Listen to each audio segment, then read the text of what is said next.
$1 million project still floating out there. Supported the county's $30 million broadband infrastructure grant. Kewaunee County's unemployment rate is currently the second lowest in the 72 Wisconsin counties, and it's actually 2% lower than the national average. We've seen a 222% increasing housing development permits from previous year. Our labor participation rate is almost at 97%, which is the highest it's ever been. Our poverty rate has decreased by 8% in the last year.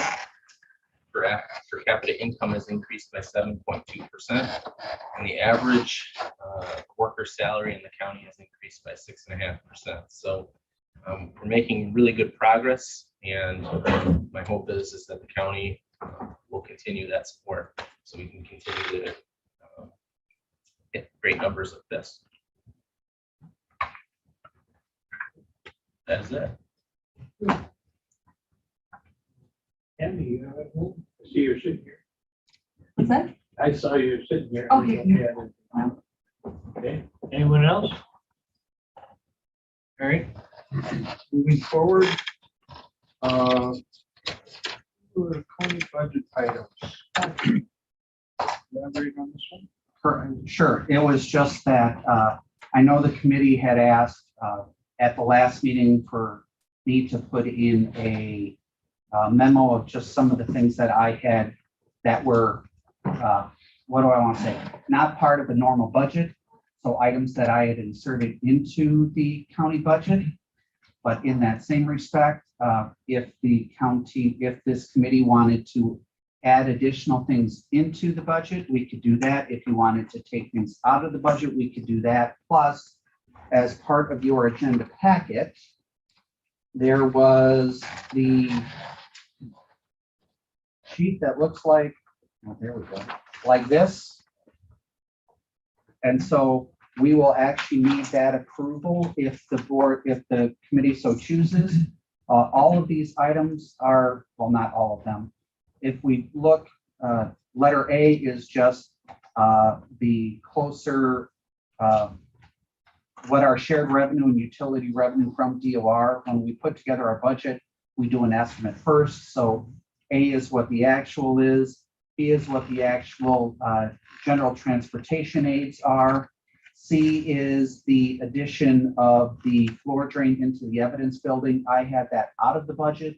Part of the reason why is because I did not have a good, it was part of the capital improvement plan. I took it out of the sheriff's department request because I did not have any actual numbers. The sheriff was able to get me those actual numbers.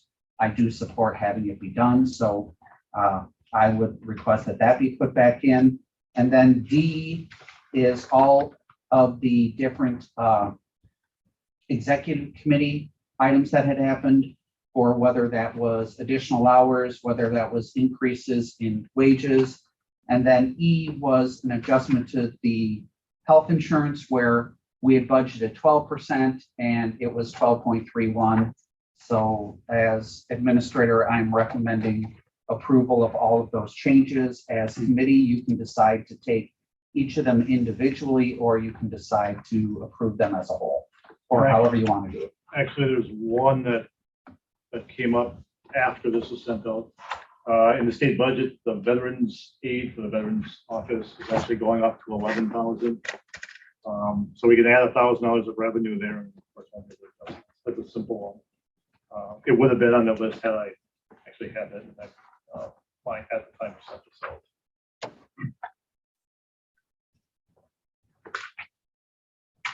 So however the board would like to, not board, however the committee would like to proceed with those approved changes, I leave that to you, Mr. Chairman. Are there any questions on any of that? Some of those are kind of long.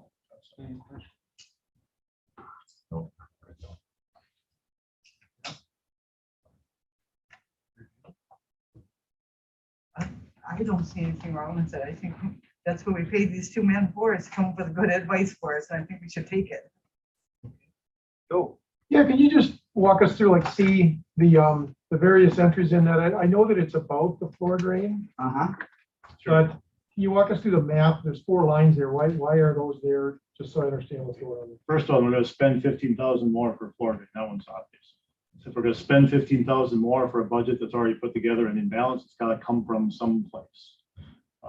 We had roughly 30 to 40,000 in the debt service fund for early payment. That was kind of the difference between the levy limit and what we had in the budget. So it's coming out of there because that's, I guess, that's the only place to come out of.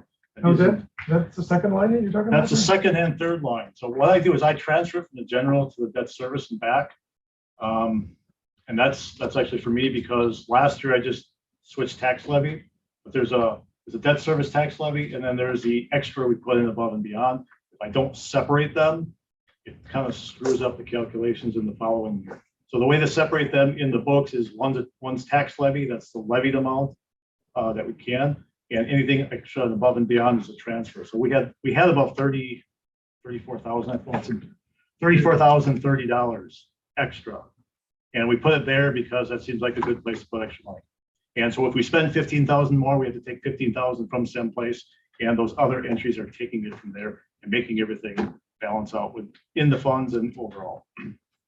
So we went in, out, in, out. Yes, That's what Correct. doesn't make any And the sense to reason me. why is because, I as don't he said, follow. there's a debt service levy and there's an operational levy.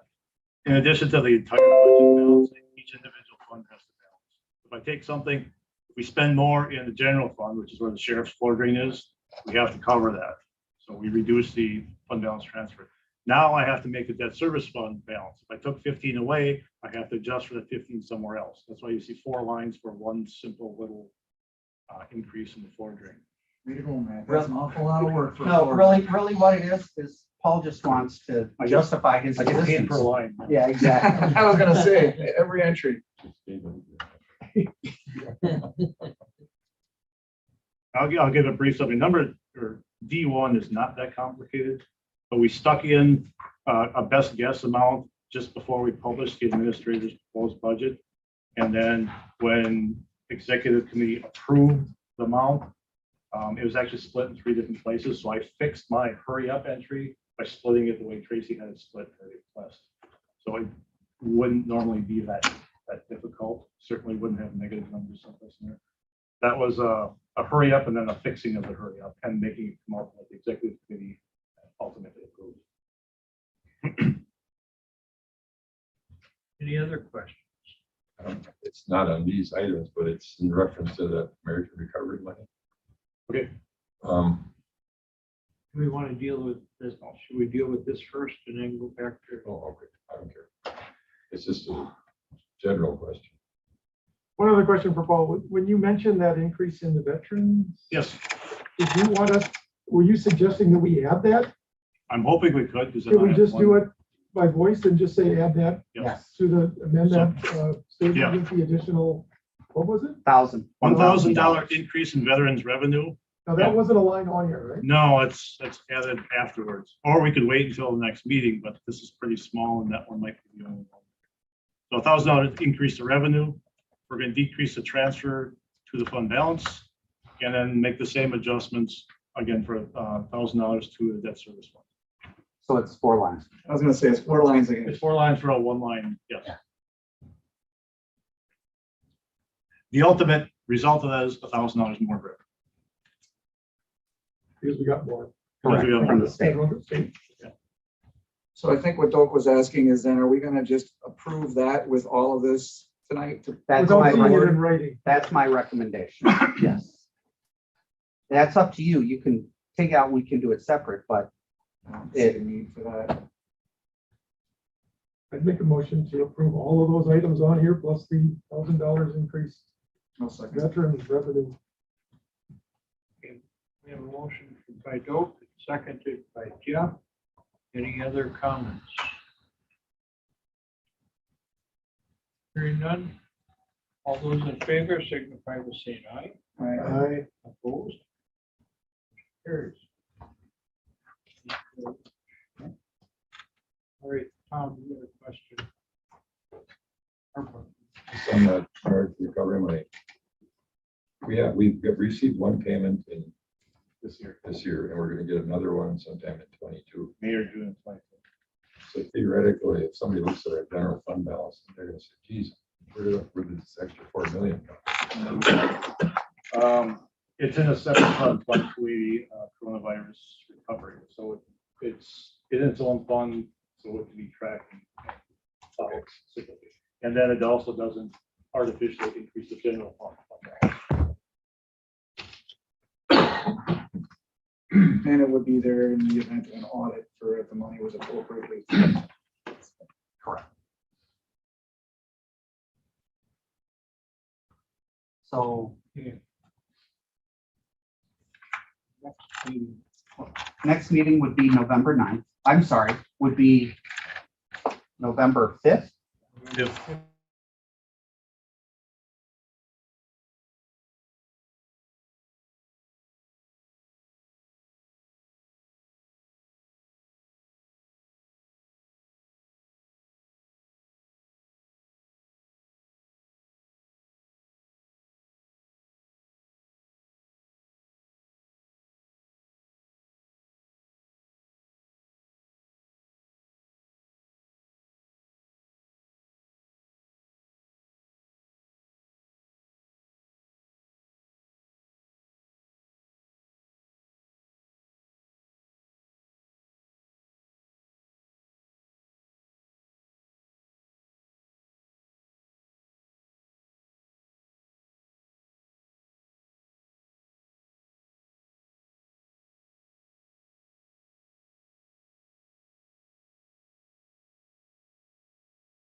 In some ways, somewhat of a disincentive for that employee because what they have to pay is so much higher. Do I know the exact dollar amount off the top of my head? Why is that though? I mean, they're still full-time employees because they're not working 40. Correct. So what we have done as a personnel policy is that if you are not working 40 hours a week, then we prorate the premium on the insurance plans, the health and dental. So if I'm only working 36 hours, so I'm at 0.9, then I have to pay my 15% plus a proration of what would be for a 0.9 employee. So let's go to the emergency management for starters. That position, if I recall, a number of years ago was only one person, and we brought in a part-time person. No, from a historical standpoint, what had happened. Like 20 years ago, I'm talking. That I don't know. I can go from the most recent. Tracy Nolenberg, previously to being the emergency management director, she was the assistant and she was full-time. When she was offered the job to take as emergency management director, my predecessor requested that instead you be emergency management director and we will give you a half-time administrative support. Tracy was full-time when she was the assistant. Correct. That was my understanding from her. So I guess if you're going back to that era, when we had Kewaunee Power Station, and we had all the training, all the drills, I mean, there's a lot of training going on, managing all the different emergency response units in the county.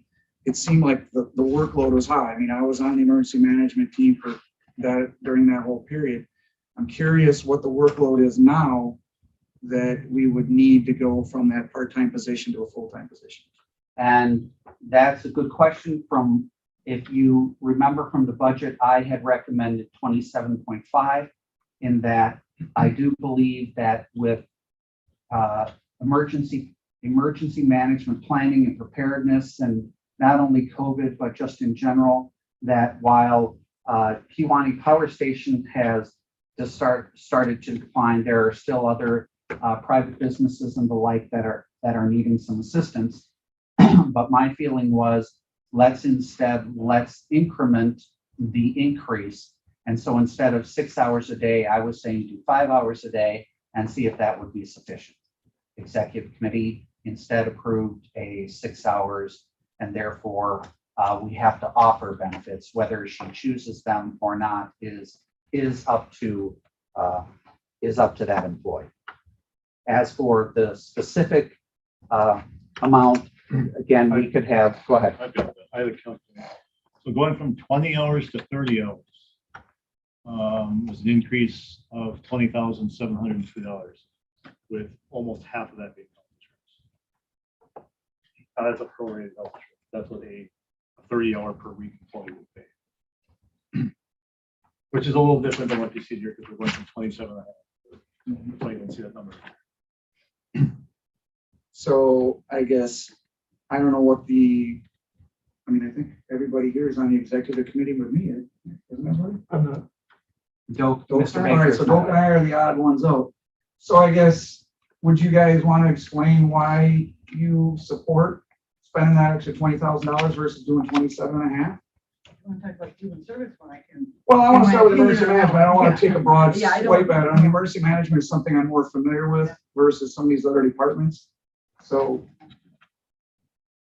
anybody? I didn't support it. I'm just curious. I mean, if you've changed your opinion, that's fine too, but I'm just curious why you. Did you make the motion? I made the motion to move it forward, but I didn't support it. The emergency management? So this committee can certainly, I mean, we've had this happen before, this committee can choose, if you desire, and you can choose to, what's the term I'm looking for, defund it or not support it. And I'm only talking emergency management right now. We can, we've got some time. We can talk about the other ones. But And then when the full budget comes to the board, it would be decided by the full board. Or you can take, your option, Supervisor Folin Whiters, you could move instead of, though I will say it this way, at least currently what you've done from your previous motion is you have funded the 30 hours in there. What you could do still at this meeting, if you wanted to, is have a separate motion to decrease the funding for that and do it that way. You can't, this committee cannot reduce the number of hours. That you can't do. That is a function of the executive committee. You can only do the money. Now, what you can do as a different way is at the full board meeting, if you wanted to, you could put forward an amendment that would reduce the hours and the funding. And you could do that at the county board meeting, whether that would be tonight or at the November meeting. So I just wanted you to be aware as to what your options are. If you do it tonight and in this committee, the only thing you can do is the funding. If you do it at a county board meeting, you can do both the funding and the hours. So, and again, the discussion needs to occur, but if that would be the direction that we want to go just regarding emergency management, I think if that's indeed what this committee feels, it would be best coming tonight from this committee, but. I guess at the executive committee meeting, it was shown there was a need for an increase. Tracy is out of the office quite a bit, so there was nobody in the office, period, at that time frame. I think that's what was explained to us. I don't have the exact words of what was expressed at that night, but I guess they showed to the executive committee there was a need for it. So, I mean, I don't have the exact. And, you know, Scott made a good point. I mean, we could certainly go up 7.5 hours. And there's not to say that we wouldn't revisit this next year either, you know. So See if that helps fill the gap. I don't know if you're open to that idea. I'm open to anything, I guess, but it was that was my understanding of what they brought forward. Okay. You know. And I would suggest, if I may make the suggestion, Supervisor Vollenweider, since there are some questions, I believe that in the executive committee that was September 20th, I would check the September 20th executive committee agenda packet, which would have that information in there from Ms. Nolenberg. And so do that. And then if that answers your questions, great. And then if it doesn't, then my suggestion is I would bring something up at the November meeting. Because then you can do both the hours and the money at the same time. At the November finance. Yeah, at the November county board meeting. Just one thing additionally said. So if this committee would choose to do something other than 30 hours, an executive committee said 30 hours, either way, it's going to the full board because you'd have to reconcile those on there. Well, and even if we stuck with a 30, the full board would still have to. Has to approve it. Correct. Right. So either way, So just a suggestion, Supervisor Vollenweider, you can do as you see fit, but you're asking questions of which I think maybe some of that information may be available. And if it answers your questions, great. If it doesn't, then we can try to get more information to you prior to the November meeting. so that's fine. I can look at it outside of this meeting, that maybe at our next finance meeting, we would then discuss it again, Sure. just to give it, I guess, a little more opportunity to look into it. But I believe that anytime we're going forward with something like that, we want to be coming out of committee with something, what we believe, presenting to the board. And I'm fine with that. And what I usually do for these agendas up until the November 9th county board.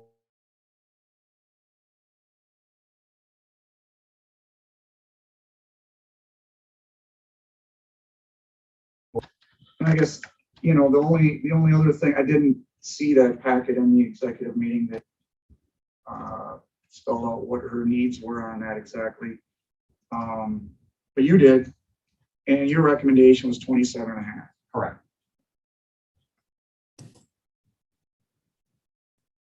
So I don't know if anybody else has anything to add. But This come up next finance committee. So I have it calculated. What we want at that time. And when he says anything else, he's saying the different hour. Yeah, hours. Hour. I don't think so. I mean, I personally just don't like to have to get locked into another full-time staff employee right now. Well, not right now, but just generally, unless you really are. And then you have that position. If you look at that memo, it says the recent pandemic, it says the emergency management director and assistant both spend an average of 10 or more hours a week working strictly on COVID tasks. And then she states that it has been at 20 hours since late 2005. Prior to that, it was a 40-hour work week. It has been a struggle to work within those 20 hours and has put the additional workload onto the director.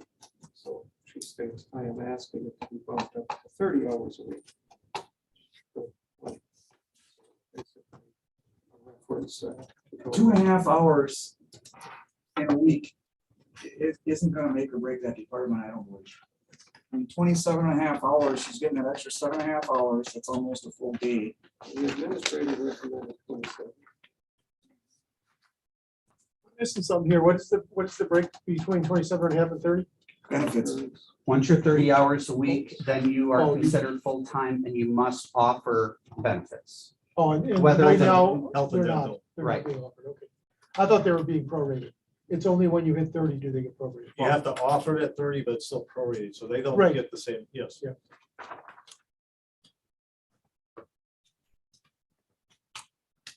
So I don't know, I mean, if anybody wants to make the change recommendation, that would be tonight. I don't have a reason to wait personally. I mean, I'm not believing that we need to go to 30 hours and another $20,000 in that department.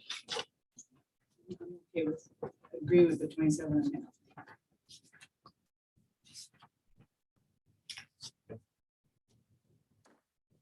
We have I don't to, like boring government. So we have to do that working, that decision here.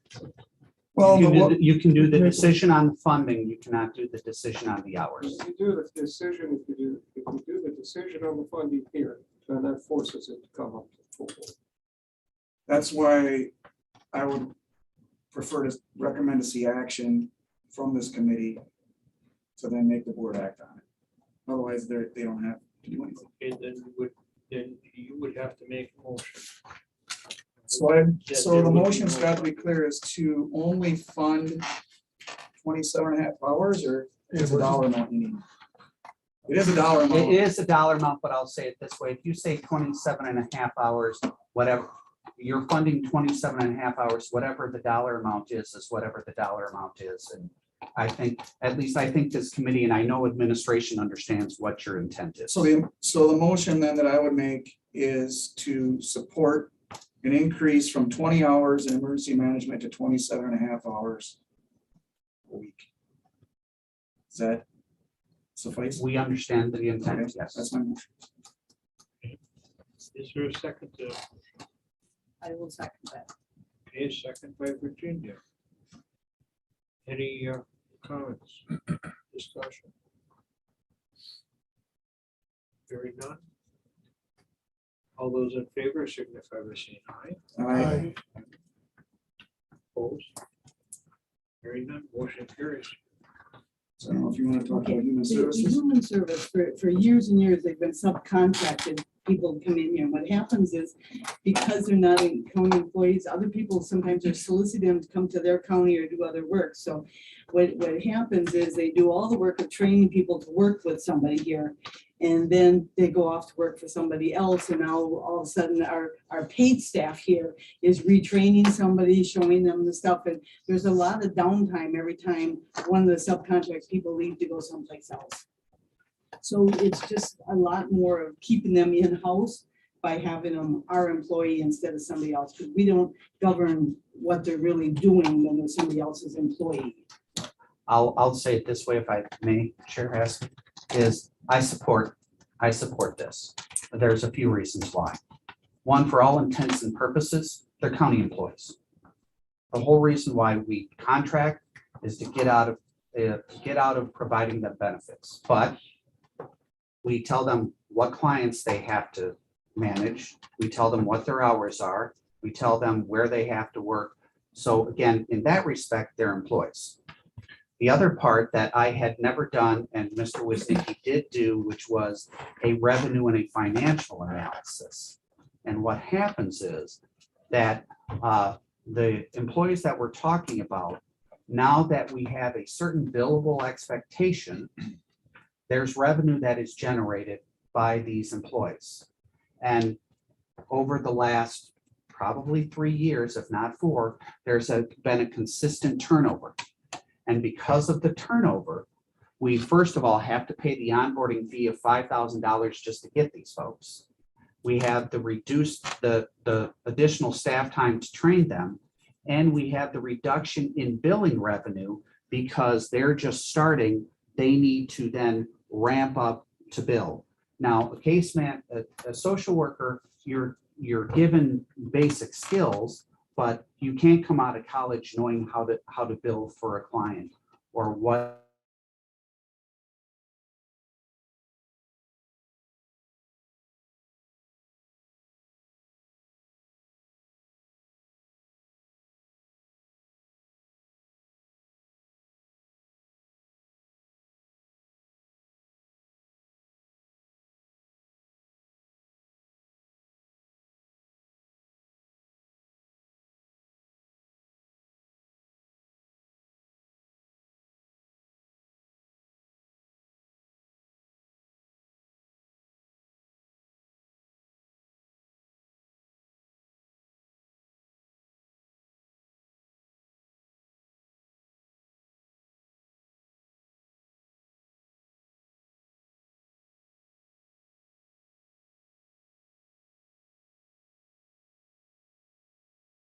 That production drops because they have to spend time training. some of them. Those memos were also in the executive committee packet in the exact same time. Is there certification and training other than just teaching them our system that they get? I mean, like, we were talking about at the rescue squad, you know, they get EMT training and those sort of things that you do a 1-year contract. For the You most can't part, from a leave. caseworker standpoint, we expect a college degree, but we do not, you have some certifications for to be a licensed therapist and the like. We already have enough licensed therapists. We don't need more. We need caseworkers to have clients, to meet with them, to oversee their cases and to bill. So additional certifications are not necessary.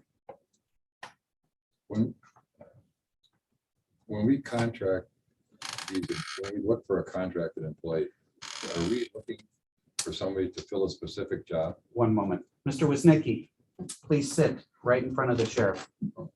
In front of the sheriff. I'm sorry, ask the question again, Supervisor Rondon. We're talking about the contract employees. Contract employees. Contract employees. Mhm. Yes. Yes. So when the county is looking for an employee to contract with, are we looking, do we put out a specific request, a specific job description that we're trying to fill to get a Yes, person? more or less. So these agencies, they're sending someone, if we have a specific description, they're sending us somebody that should be qualified to perform that job. Why do we have to train these people to do a job? No different than if you have a highway worker coming into highway, they can't just automatically do it. There's still on-the-job training that takes place. Well, that's a little bit different. These are very specific programs like CCS, Coordinated Community Services, or CLTS. There's no program at TC to teach you CCS or CLTS. You have to learn the program, how to document, how to go through that process, and you have to teach them. There's no, unless they had that prior experience in a different organization, they don't know that. They know social work skills, related skills like that, but they don't know how to do a CCS program, the forms that are required, the assessment tool you have to use, and all that kind of thing. So when we advertise to fill these positions, we don't specify what they need to be trained in? Or I mean, what Yeah, qualifications they need? yeah, the social work are consistent degree on that sort. But yeah, obviously, if we see someone who's got prior CCS experience, we're gonna look for that candidate, but you're not gonna see, we haven't seen those yet. I think like any job application, they send us the best they have, which may not fit our And some- description exactly. Well, and it's but very rare it's that still- you're gonna have a client that is specifically CCS trained or CSP trained or CST trained or CLTS trained. Usually, most of these folks that we've been seeing from the candidates, they're working at other human social services nonprofits that have social work degrees and have some of that, but they aren't specifically in a CCS program where they have to understand specifically how to write a note, what state regs that they must follow in that respect. So that's why I am supportive of that. To me, they already are employees, and in the long run, turnover is what's killing us. And especially now as the state is continuing to say we want fewer and fewer clients on wait lists, what'll happen is we could contract with them and other counties can then take them. Why? Because they're willing to provide benefits, and now we're just starting all over. We had a similar problem when we were talking about jailers at one time, is we had them LESB certified, and then we continued to have a revolving door. We kind of changed how things went, and we're not having that as much anymore.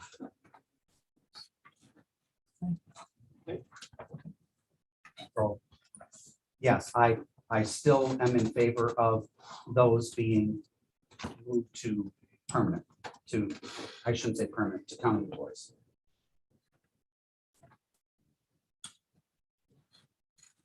Did you share with them my big memo? I did refer to it, yes.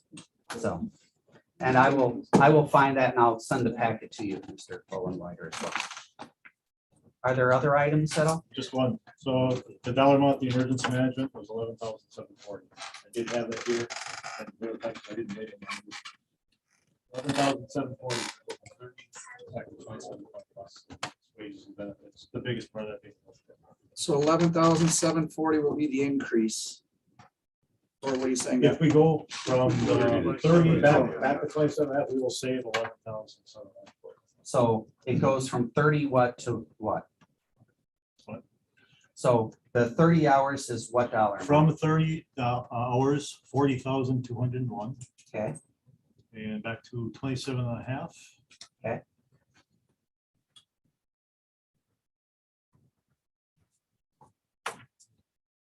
Would be about 28.5 something, right?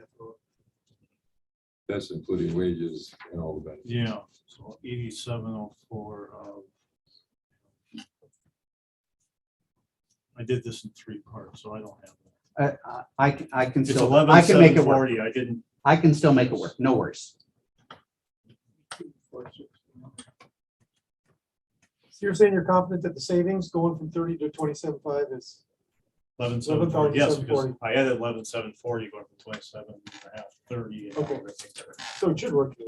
Yeah, it should. No worries. That was the motion. Correct. And it was eloquent. Yeah. So.